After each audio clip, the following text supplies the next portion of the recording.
The emergency meeting had barely started when the janitor set down his mop and walked to the front of the room. Every executive, every manager, every intern watched in silence as the black man in the gray uniform reached up and unpinned his name tag, the one that read Ryan, and placed it flat on the conference table. He straightened his posture and looked across the room with the kind of calm that only belongs to someone who has nothing left to prove. "My name is Darius Mitchell," he said. "I own this company." Nobody moved. Nobody spoke because 1 week earlier these same people had ordered him to clean their floors. Darius Mitchell had built Mitchell Horizon Logistics from a single freight contract into one of the largest transportation networks on the East Coast. He had done it by working longer hours than anyone beneath him, by making decisions other people were too afraid to make, and by trusting the structure he spent 2 decades assembling. The company ran. The numbers climbed, the quarterly reports landed clean, and yet, somewhere between the growth charts and the executive summaries, something had gone quiet in a way he couldn't name. He lived with his daughter Maya in a corner unit on the 32nd floor of a building 12 minutes from headquarters. After his divorce, the apartment had become less of a home and more of a place where he stored his suits, his insomnia, and the framed photos of a beautiful black family that no longer existed in the same shape. Maya's warm brown face, her tight curls often tied into 2 puffballs, was the one thing in that apartment that still made it feel alive. Work filled the space that everything else had left behind, and for a long time that had felt like enough. It was only recently, reading reports he no longer fully believed, that he had started to wonder what exactly he was working so hard to protect. The reports had been arriving for months. Culture assessment scores in the top 10% of the industry, employee satisfaction ratings above benchmark, a glossy internal newsletter with photographs of team-building retreats and smiling managers holding awards. The language was polished, the data was formatted, and every number pointed upward. Darius had read all of it the way a man reads a menu in a language he doesn't quite speak, understanding the words, missing the taste. Then the anonymous letter arrived. It had been printed, not typed, and slipped into the internal mail system without a sender. Whoever wrote it had been careful.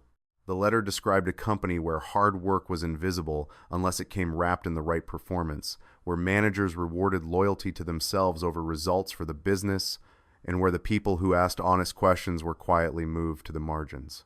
It described in plain and exhausted language a workplace that had learned to look healthy without being healthy. Darius read it twice. Then he read the culture reports again. The distance between the 2 documents was wide enough to drive a truck through. He did not call a meeting. He did not forward the letter to HR. What he did was go down to the facilities office on the basement level at 6:30 inches the morning before most of the building had arrived and speak with the maintenance supervisor, a quiet man named Gerald, who had worked in the building for 11 years. Gerald looked at him, the way people look at someone who has clearly never asked for anything inconvenient before. But Darius explained what he needed, and Gerald, after a long moment, agreed to help. By 7:15, Darius Mitchell had a gray uniform, a laminated name tag that read Ryan Cole, and a schedule that would place him on floors 3 through 7 for 5 working days. He told his assistant he was traveling for due diligence. He forwarded his calls.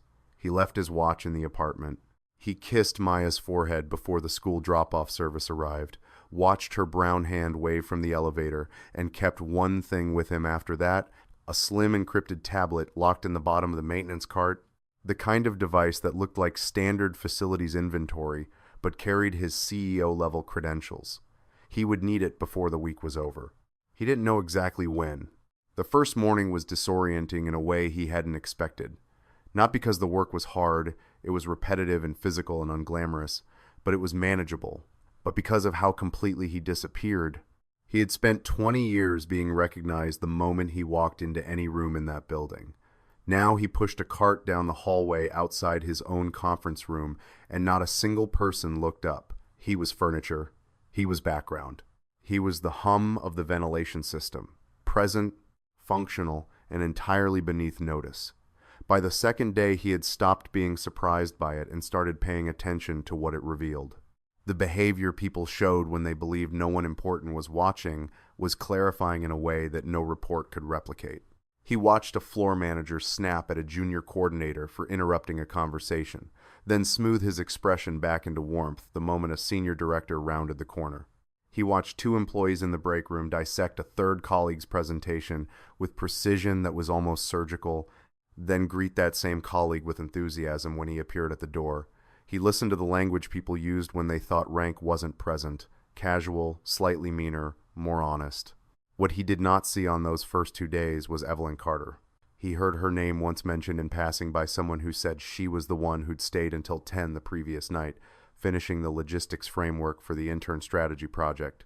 The tone wasn't admiring. It was somewhere between mildly impressed and faintly suspicious, as though staying until 10 voluntarily was evidence of some personal deficiency rather than commitment.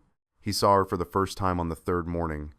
She was standing at the printer on the 5th floor, waiting for a document stack to finish, holding a coffee cup with both hands, the way someone holds something warm when the rest of their day is cold. She was younger than he'd imagined from the second-hand mention, mid-20s, quietly dressed with a particular posture of someone who had taught themselves not to take up too much space. When the printer jammed, she crouched down to fix it herself rather than calling anyone. She worked at it methodically without frustration, found the folded sheet, cleared it, and stood back up. She glanced over and noticed him watching. She smiled. Not the automatic, reflex smile of someone performing friendliness, but a small, real one, the kind that doesn't ask for anything in return. "That thing jams at least twice a day," she said. "I think it's protesting something." Darius laughed before he thought about it. He couldn't remember the last time someone in that building had made him laugh without trying to. He learned her rhythm over the following days. The way you learn anyone's rhythm when you work in the same space, through repetition, through small accumulated detail. Evelyn arrived early and left late. She ate lunch at her desk more often than not, which he knew because he cleared the common areas in the afternoons, and her desk was always occupied while others were empty. She worked without headphones, which was unusual among the interns. She kept a notepad beside her keyboard covered in handwriting that was small and dense and organized in a way that looked less like notes and more like architecture. She also had a habit of noticing things other people didn't. Twice during that week she asked him directly, not as an afterthought, not as small talk, but as an actual question, whether he'd taken a break yet, whether he'd had anything to eat. The first time it happened, he didn't know what to say. He was so unused to it that he stood there for a beat too long before answering. She didn't find it strange. She just accepted the answer and moved on the way considerate people do. A more significant moment came on Thursday afternoon when two of the other interns, both of them the kind of young men who moved through an office as though they already owned it, were loudly discussing the strategy project near the elevator bank. Darius was cleaning the floor nearby, invisible as always. One of them was Caleb Foster.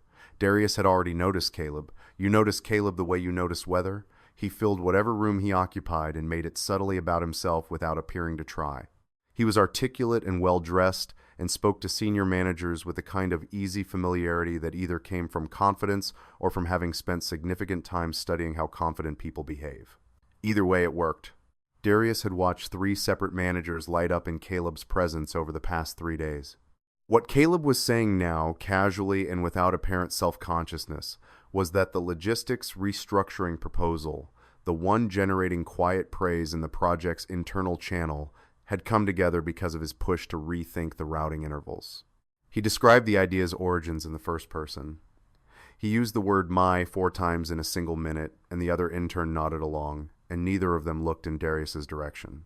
And Darius kept the mop moving and said nothing. But he remembered what the floor manager had told him on the second day, almost as an aside, that Evelyn had been working on that framework for 2 weeks before the project formally started. He found her that evening in the small conference room on the 5th floor that the interns used when the open plan desks got too loud. She was alone, as she often was at that hour, working through a spreadsheet with a focus that made the room feel like it was designed specifically for her. Most of the floor was empty. The overhead lights had switched to their dimmed evening setting, and the only bright spot was the pool of light from her laptop screen and the desk lamp she dragged over from the corner. Darius was collecting the recycling bins along the wall when she looked up and saw him. She closed the spreadsheet without making a point of it, not hiding anything, just giving the conversation her full attention. "Still here," she said. "Still here," he said. There was a kind of ease between them that he couldn't fully explain. It might have been the hour. The building at that time of evening had a different texture, quieter and more honest, stripped of its daytime performance. Or it might have been that Evelyn simply didn't adjust her behavior based on who she was talking to. She spoke to him the same way she would have spoken to anyone. It was such a basic thing. It was remarkable only because no one else in that building had done it. She mentioned without complaint that the project deadline had moved up. She mentioned that she'd been refining the routing interval model because the initial figures had a flaw in how they accounted for peak hour variance. She didn't ask for credit. She didn't position it. She just described the problem and what she was doing to fix it. Darius listened and understood with the clarity that comes from seeing something with fresh eyes that he was looking at the most capable person in that intern cohort. He also understood that almost no one in a position to do anything about it had noticed. He asked her carefully whether the team had been working on the routing model together. She gave him a look, the kind that lands a half second before the answer that tells you the person knows exactly what you are really asking. "We all contribute," she said in the tone of someone who has learned that the truth isn't always worth the cost of saying it plainly. Darius nodded. He finished collecting the bins and pushed the cart toward the door. At the threshold, he stopped and told her without explanation that the work she was doing was solid. She looked briefly surprised. Not flattered exactly, but caught off guard in the way people are when they hear something true and unexpected. She thanked him. He left pushing the cart down the empty hallway, thinking about a company he had built and apparently never fully understood. Wednesday of that same week brought the company's quarterly internal gathering. Not a formal event, just the kind of after-hours mixer that companies arrange to signal that they value connection while also ensuring that the right people are seen connecting with the right other people. It was held on the 6th floor, which had an open lounge area with better furniture than the rest of the building. Darius was assigned to work the perimeter, collecting empties, keeping the surfaces clean, refilling the ice at the bar station. He had expected it to be uncomfortable. It was worse than that. Caleb and 3 other interns took up a position near the center of the room, the gravitational middle, where visibility was highest and traffic was thickest. Within 20 minutes, Caleb had drawn in 2 directors and a VP and was holding the kind of conversation that looked collaborative but functioned as a performance. Darius moved along the wall, collecting glasses, listening to things he was not supposed to hear because no one believed the black man in the service uniform was capable of understanding them. Earlier that same evening, before the mixer had fully started, Darius had been mopping the hallway outside the main conference room when the intern project debrief let out. He could hear the energy before the door opened, the kind of controlled enthusiasm that people perform when they want the room to remember them as someone who generates momentum. Caleb came out first, speaking at volume to the floor director, a trim man named Patrick Sell, who wore his authority lightly and his preferences obviously. Caleb was describing the routing interval concept, Evelyn's concept, the one she had explained to Darius 2 evenings earlier, as though it were a piece of himself. Not stolen exactly, absorbed, repackaged in his own vocabulary, and presented so naturally that even Darius, who knew the truth, would have had a hard time pointing to the exact moment of theft. Evelyn came out near the end of the group, walking beside another intern and saying very little. Darius watched her face as she heard Caleb hold court with Patrick. There was no visible anger, just a small controlled stillness around her eyes that looked like someone who had already done the math on a situation and found the answer unfair, but not surprising. She had been here before. She knew how it ended. She just kept walking. Now, at the mixer, that same dynamic was playing out at higher volume and with a larger audience. Caleb had locked in his position near the center of the room. Darius moved along the perimeter and watched it with the particular attention of someone who has stopped being surprised and started keeping count. At some point, Darius was at the bar station refilling the ice. Caleb's group began to migrate in his direction. The conversation had shifted to something lighter, looser, the way conversations shift when people feel secure in their audience. One of the other interns made a comment about a trash bag that had been left near the service door. Caleb glanced at Darius and something shifted in his posture. A slight expansion, the kind that happens when a person finds an audience and a target simultaneously.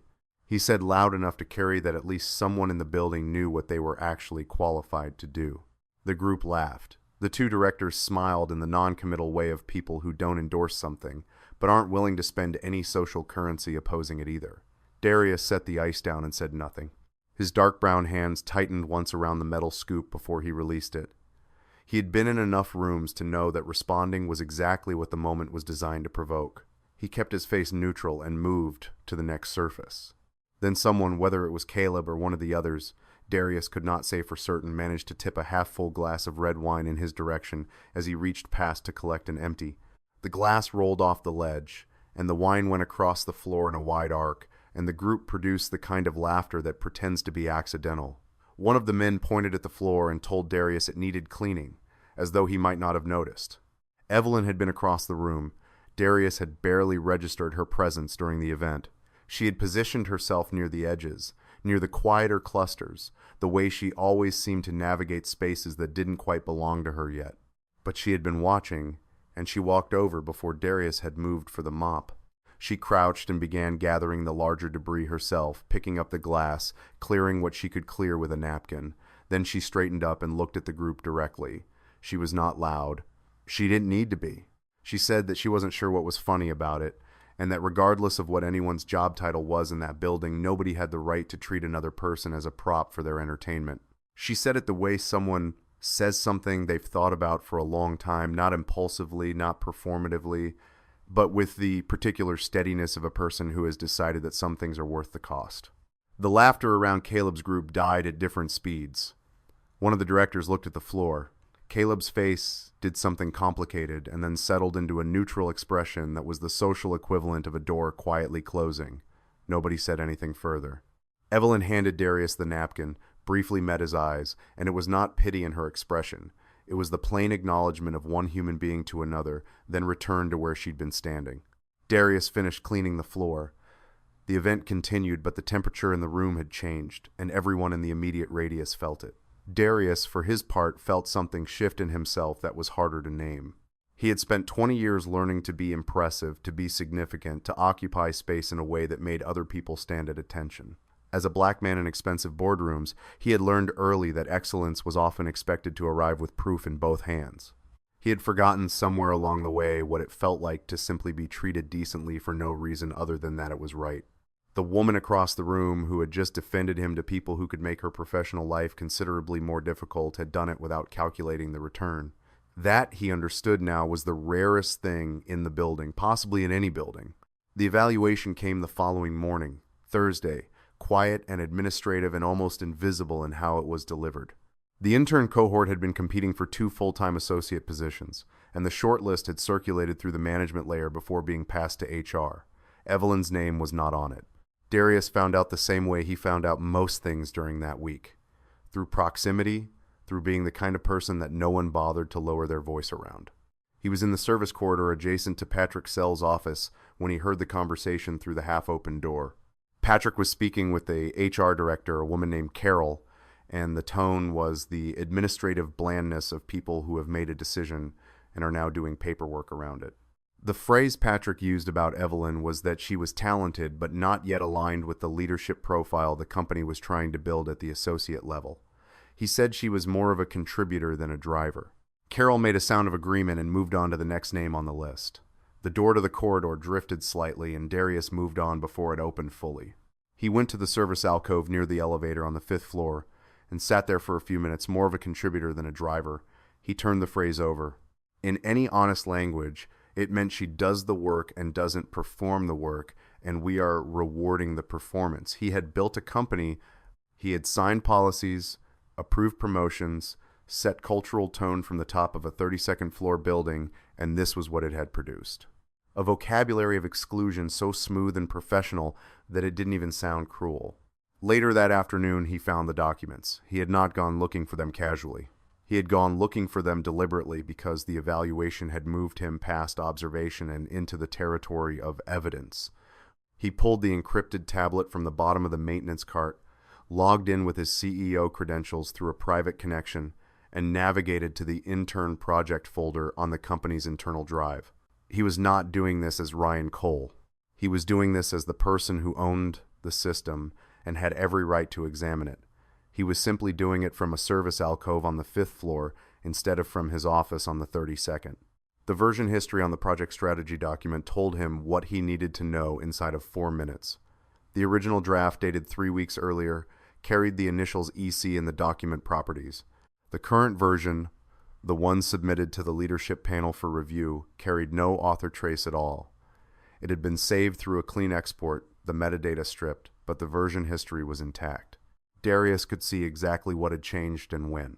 And he could see that the routing interval model, the one Caleb had described as instinctive synthesis, the one Patrick Sell had called rare, had existed in its precise and complete form in Evelyn's original draft before Caleb had ever mentioned it in a meeting. The management layer knew.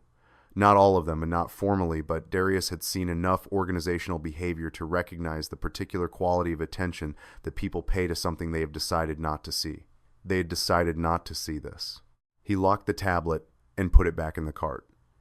The final intern presentation was scheduled for Friday morning. It was a full leadership panel, senior directors, 2 VPs, and the operations chief assembled in the main conference room on the 8th floor. The format was straightforward. The intern team would present the completed logistics strategy, take questions, and the leadership panel would use the session as part of the final evaluation for the associate positions. Caleb had been designated lead presenter. This had been arranged in the week prior, apparently at Patrick's recommendation, communicated to the group as an acknowledgement of Caleb's project leadership.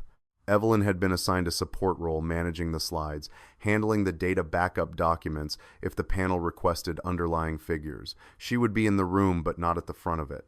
Darius learned this on Thursday evening, the last time he spoke with her before everything changed.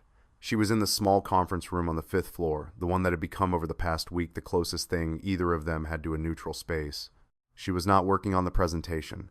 She had finished what she needed to finish and handed it over.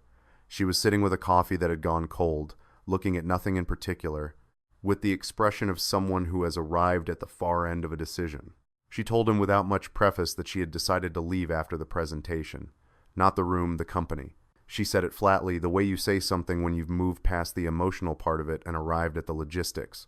She said she was grateful for the opportunity, but that she'd spent 2 months watching the things she built become the things someone else was celebrated for, and she didn't think another month would change the architecture of it. She was not angry, and Darius believed her because the absence of anger in her voice was not suppression, it was exhaustion. The particular tiredness of someone who has been right about an unfair situation for so long that being right about it has stopped feeling like anything. Then she said something that caught him off guard. She said that before she left, she was going to correct the record, not in front of the full panel because she understood how that would be received, but in writing submitted to HR directly after the presentation. She had already drafted it. She had documented the original version history, the timeline of contributions, and the sequence of meetings in which her framework had been verbally presented as someone else's work.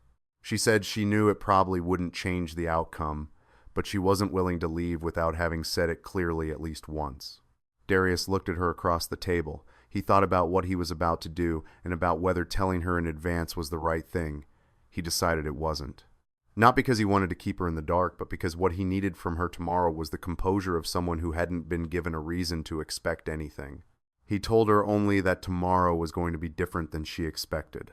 She looked at him with a kind of tired skepticism, the look of someone who has been told that things will be different before.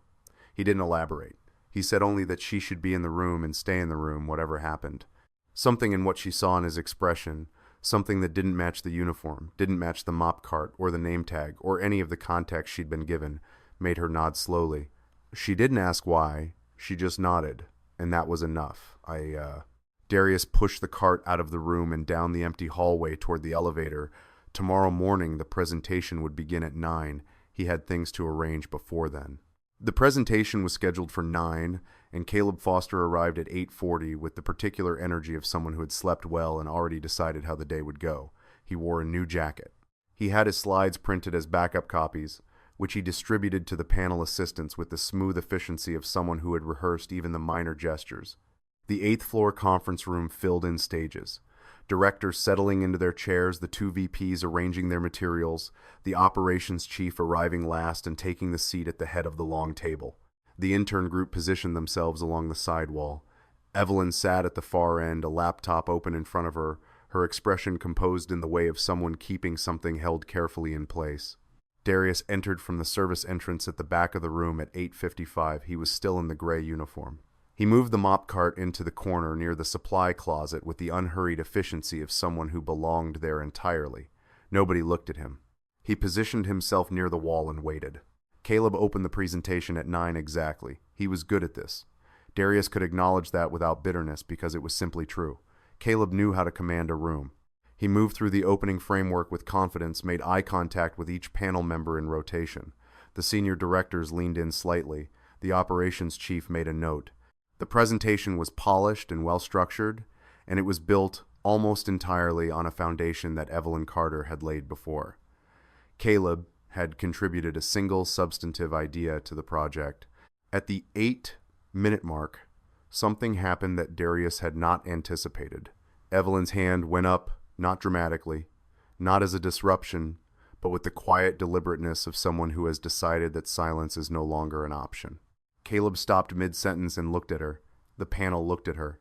She said calmly and without apology that she needed to flag a discrepancy before the presentation continued. She said that the routing interval model being presented had originated in her draft, dated 3 weeks prior, and that she had documentation to support this, which she was prepared to submit to HR and to the panel directly. She said she understood this was an uncomfortable moment, but she was not willing to sit in the back of the room while her work was presented as someone else's for the second time that month. The room went very still. Patrick Sell's expression shifted. Caleb stood at the podium with the look of someone whose calculation had just failed in public. Darius set down the handle of the mop cart. He walked to the front of the room and stepped into the space beside the projection screen. He reached up and unpinned the name tag that read Ryan Cole and placed it on the conference table. He did not raise his voice. He looked at the panel, people he had hired, some of them or approved the hiring of, and said that his name was Darius Mitchell, that he was the CEO of Mitchell Horizon Logistics, and that he owed everyone in the room an explanation, starting with what they had just witnessed. The silence that followed was the particular kind that happens when a room full of professional people suddenly cannot locate the correct response. Two of the directors looked at each other. Patrick Sell had gone very still.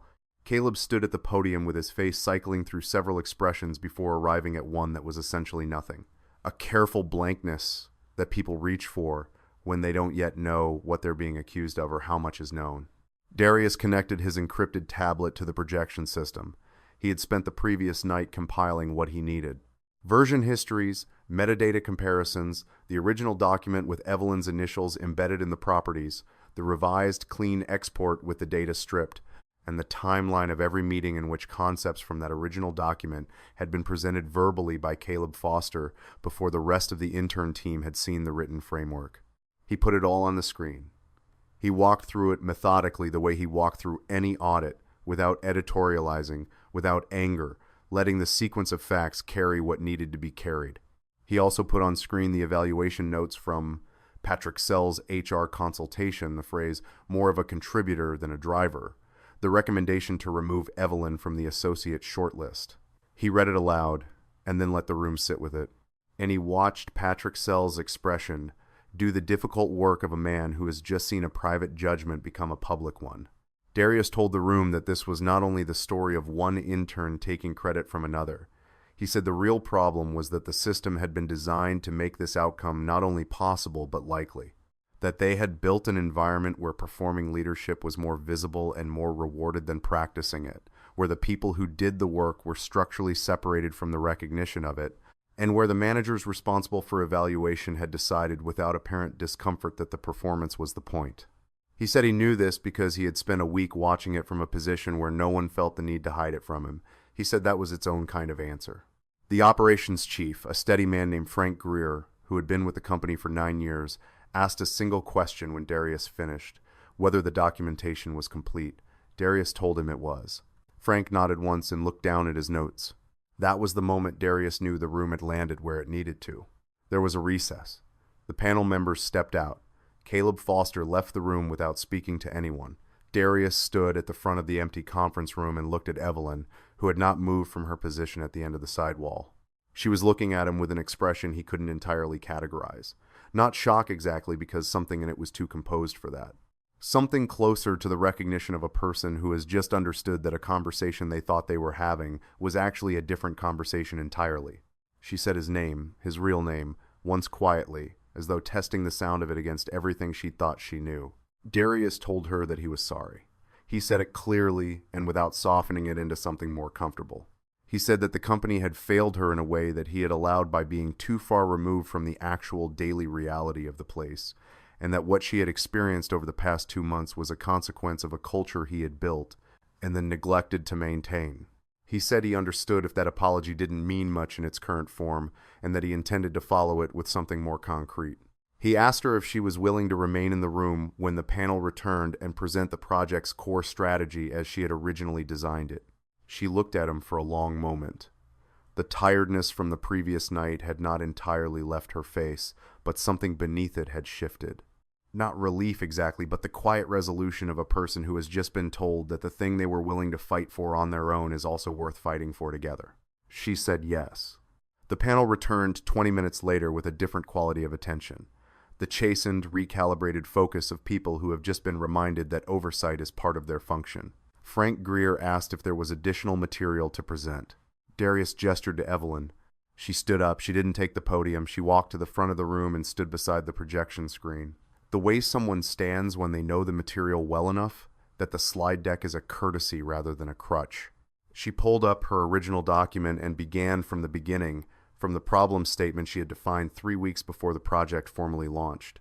And she walked the panel through every layer of the routing interval model, the initial flaw she'd identified in the peak hour variance accounting, the correction she'd built, the projected operational savings the revised model generated. She spoke without performance. She answered questions directly, including 2 that were pointed and technically demanding, and she answered them without checking notes.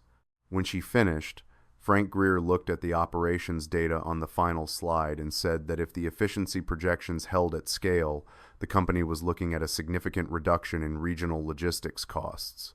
He asked how confident she was in the model's assumptions.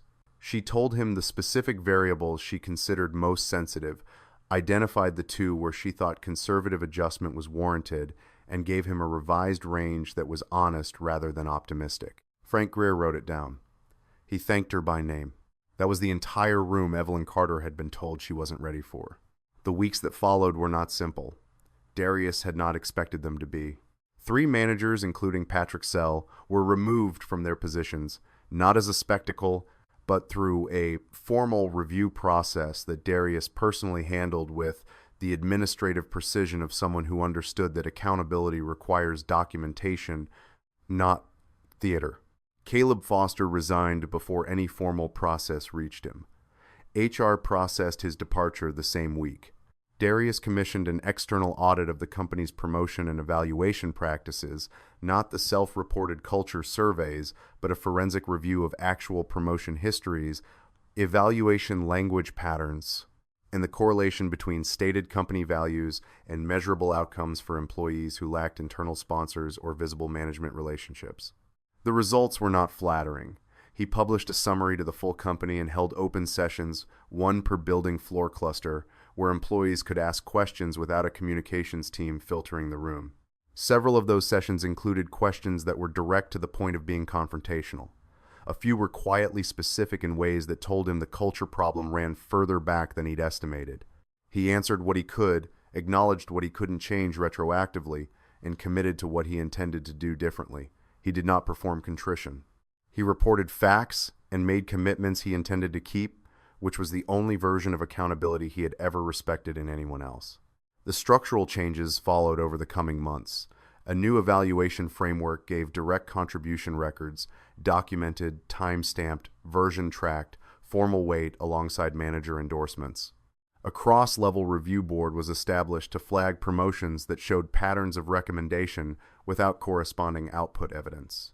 The anonymous letter system was replaced with a formal whistleblower channel that routed to a board-level ombudsman rather than to HR, which had always reported to the same management layer it was meant to oversee.